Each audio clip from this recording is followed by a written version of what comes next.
খুব রিসেন্টলি ভারত বাংলাদেশের ট্রান্সশিপমেন্ট বাতিল করেছে। এই ট্রান্সশিপমেন্ট বাতিল করার মাধ্যমে ভারত বাংলাদেশকে কি বার্তা দিল?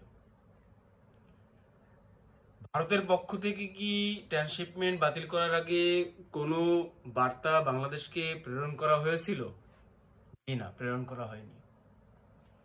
তাহলে এই ট্রান্সশিপমেন্ট যে বাতিল করা হলো, এর ফলে আমাদের বাংলাদেশে কি কি প্রভাব পড়তে পারে আসুন আমরা একটু বোঝার চেষ্টা করি। আপনারা জানেন, ভারত 2025 সালের এপ্রিলের 8 তারিখে এই ট্রান্সশিপমেন্ট যে এগ্রিমেন্ট ছিল, এই এগ্রিমেন্টটা উইথড্র করেছে। ঠিক ওই সময় বাংলাদেশ ডেভেলপমেন্ট অথরিটি, যেটাকে আমরা বিডা বলে পরিচিত, এই বিডা একটা ইনভেস্টমেন্ট সামিট বলে একটা প্রোগ্রাম আয়োজন করেছিল। এই প্রোগ্রামে বাংলাদেশের পক্ষ থেকে বিদেশের বিভিন্ন বিনিয়োগকারীদেরকে আমন্ত্রণ করা হয় এবং তারা এই আমন্ত্রণে সাড়া দিয়ে এই বিজনেস সামিটে অংশগ্রহণ করে। বিজনেস সামিটটা ছিল মূলত 7 থেকে 10 তারিখ পর্যন্ত এপ্রিলের, আর ভারত এই ট্রান্সশিপমেন্ট বাতিল করলো 8 তারিখে। আমি আমার এই খালি চোখে দেখতে পাচ্ছি এটা একটা ভারতের পক্ষ থেকে বাংলাদেশের বিরুদ্ধে ষড়যন্ত্র। কিভাবে ষড়যন্ত্র? বাংলাদেশ যখন বিজনেস সামিটের আয়োজন করেছে এবং বিজনেস সামিটটা চলমান রয়েছে, ঠিক তখনই কেন এই ট্রান্সশিপমেন্ট বাতিল করলো? ভারত এই ইনভেস্টরদেরকে বোঝানোর চেষ্টা করলো, দেখো, if you people invest money in Bangladesh, your money will not be secured and will not be efficient. Rather than if you people invest the money somewhere else like India, your money will be secure and cost efficient. কেন আমি এই কথাটা বললাম, cost এফিশিয়েন্টের কথাটা বললাম? কারণ এই কথাটা বুঝতে গেলে আমাদেরকে কয়েকটা জিনিস বুঝতে হবে। প্রথম কথা হচ্ছে, ট্রান্সশিপমেন্ট জিনিসটা কি, এই ট্রান্সশিপমেন্ট কারা ব্যবহার করে এবং কেন ব্যবহার করে। ট্রান্সশিপমেন্ট মূলত একটা চুক্তি, যে চুক্তির মাধ্যমে দুটি দেশ তাদের বর্ডার ব্যবহার করতে পারে। বর্ডার ব্যবহার করে এক দেশের পণ্য অন্য দেশে নিয়ে যেয়ে তাদের বিমানবন্দর বা নৌবন্দর ব্যবহার করে পণ্য এক্সপোর্ট বা রপ্তানি করে। বাংলাদেশ 2020 সাল থেকে এই ট্রান্সশিপমেন্ট চুক্তির আওতায় এসে বাংলাদেশ থেকে পণ্য বিভিন্ন ট্রাক বা কার্গোতে করে ভারতের কলকাতা বা দিল্লিতে নিয়ে যেয়ে সেখান থেকে এয়ার কার্গোতে এক্সপোর্ট করত। বাংলাদেশের ব্যবসায়ীরা কেন ইন্ডিয়ার কার্গো ব্যবহার করত? কেন তারা ট্রান্সশিপমেন্ট ব্যবহার করে ইন্ডিয়াতে যেত এবং ইন্ডিয়া থেকে এই পণ্যগুলা রপ্তানি করত ভারতের কার্গো ব্যবহার করে? এর কারণ হলো, বাংলাদেশে যে সিভিল এভিয়েশন আছে, এদের যে ক্যাপাসিটি কার্গো হ্যান্ডেলের, এই ক্যাপাসিটি অনুযায়ী আমাদের যে উৎপাদন হয় এর 100% তারা রপ্তানি করতে সঠিক সময়ে রপ্তানি করতে পারে না, যার কারণে 20 থেকে 25% পণ্য আমাদের ট্রান্সশিপমেন্ট করে ভারতের মাধ্যম হয়ে তারপরে বিদেশে রপ্তানি করা লাগে। এর কয়েকটা কারণ আছে যে ব্যবসায়ীরা কেন আমাদের কার্গো ব্যবহার করার থেকে ভারতের কার্গো ব্যবহার করাতে স্বাচ্ছন্দ্য বোধ করে। তার কারণ, বাংলাদেশে যদি কোনো পণ্য এক্সপোর্ট করতে হয়, এখানে পার কেজিতে মিনিমাম $6 থেকে $7 কস্ট পড়ে। অন্যদিকে যদি ব্যবসায়ীরা ভারতের কার্গো ব্যবহার করে এবং তাদের প্রসেসটা ব্যবহার করে, এই প্রসেস ব্যবহার করে 1 কেজি পণ্য রপ্তানি করতে সর্বোচ্চ $2.5 থেকে $3 খরচ হয়, এখানে ব্যবসায়ীরা প্রায় $3.5 থেকে $4 সেভ করে। এখন আপনাদের মনে একটা প্রশ্ন আসতে পারে যে বাংলাদেশ থেকে 2,500 বা 1,500 কিলোমিটার পথ পাড়ি দিয়ে ট্রাকে করে পণ্য নিয়ে যে সেই পণ্য কার্গো করে তারা কিভাবে কস্ট সেভ করে।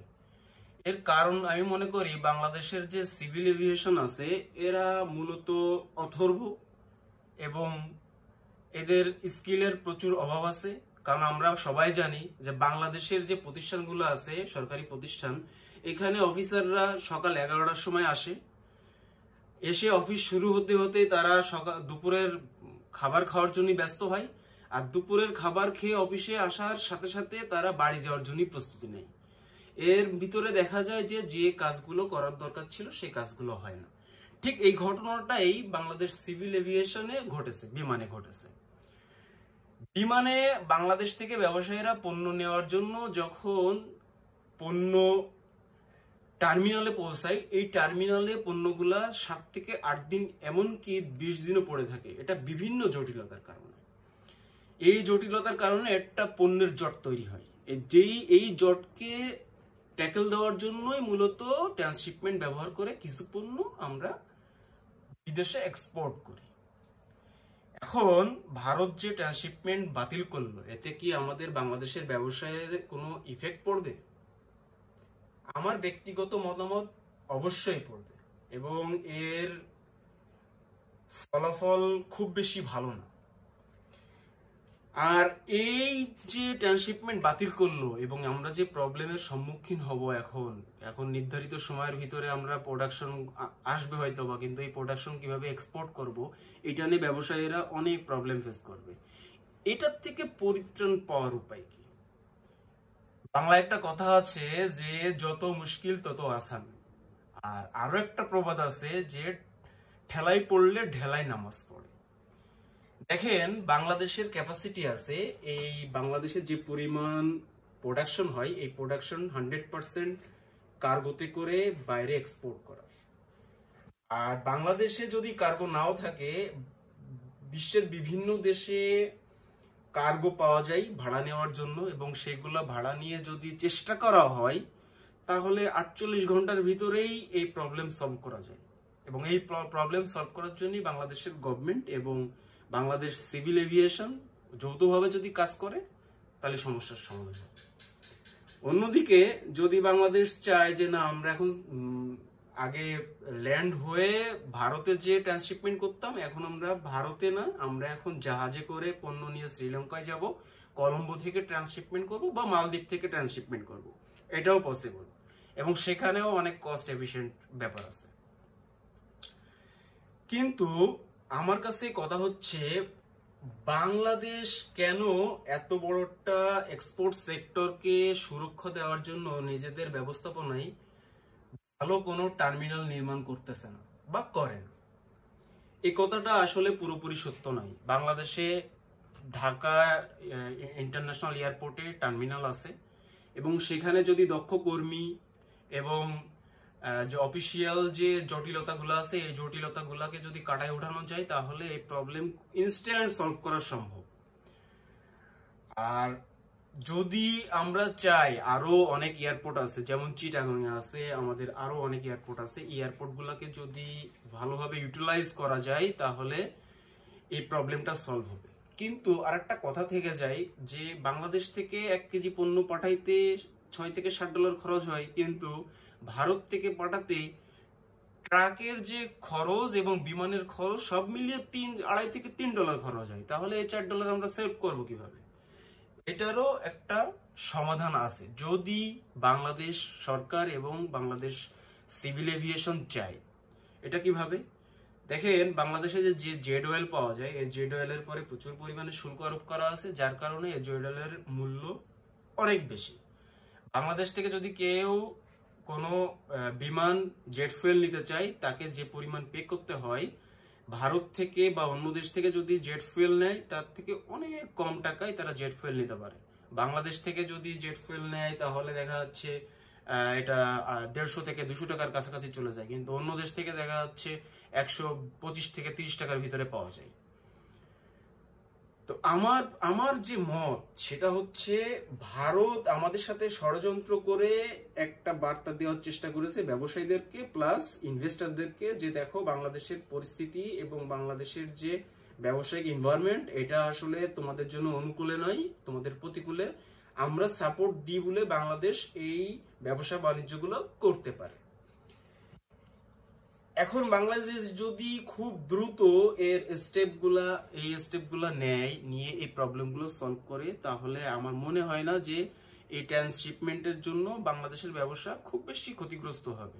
হ্যাঁ, একটু ক্ষতিগ্রস্ত হবে লং টার্ম, সেটা হচ্ছে বিশেষ করে নেপাল এবং ভুটান। আপনারা জানেন নেপাল এবং ভুটান টোটালি ল্যান্ডলকড। এখানে আসলে পণ্য রপ্তানি করার জন্য আমাদেরকে ভারতকে ব্যবহার করা লাগে। এই দুইটা দেশ ছাড়া আমি দেখতেছি আর বিশ্বের সব দেশেই আমরা মূলত 155 থেকে 57টা দেশে রপ্তানি করি। এই দুইটা দেশ ছাড়া সব দেশেই আমাদের দেশের কার্গো ব্যবহার করে, আমাদের দেশের বিমান টার্মিনাল ব্যবহার করে পণ্য রপ্তানি করা যেতে পারে।